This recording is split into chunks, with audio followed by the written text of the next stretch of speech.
Hi guys, okay, we have a wild cold case update here in Arizona. A woman who was found dead by Lake Mead has been identified, but she is one of several victims of an assumed serial killer, and this now completely links those ties. This is Carol Ann Riley. She went missing in 1986. She was a nurse in San Diego, and at the time she disappeared, she was dating this man known to her as Robert Howard Smith. She had a dinner date scheduled with him on the date of her disappearance and told her friends she was planning to break up with him. When he was interviewed about her disappearance, he told police that she had canceled the date. And then 2 days later, he left town. With Carol still missing, investigators are looking now more into Robert Smith, who they find out had used a lot of false names.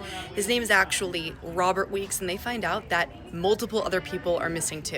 In 1968, just a few weeks after their divorce was finalized, Robert's ex-wife, Patricia Weeks, went missing. Then they learned in 1971, James Shaw, who was Robert's business associate, went missing. He was last seen in May of that year. He disappeared after the two had an argument, and Weeks' blood-stained vehicle was found abandoned in a Las Vegas parking lot. And then there's a fourth missing person. Investigators learn that he was dating a woman named Cynthia Jabor. She had a dinner date scheduled with him and intended to end their relationship. She was last seen in 1980. So you have four missing people, and back then what was popular, the show Unsolved Mysteries. So they air an episode about Robert Weeks and these missing people, and he's eventually charged and arrested for embezzlement. A month after that episode aired, human remains, a skull, and other pieces of bones are found from somebody who's rounding up steers around Benelli Landing at Lake Mead. They were found in this shallow grave wrapped in a yellow blanket,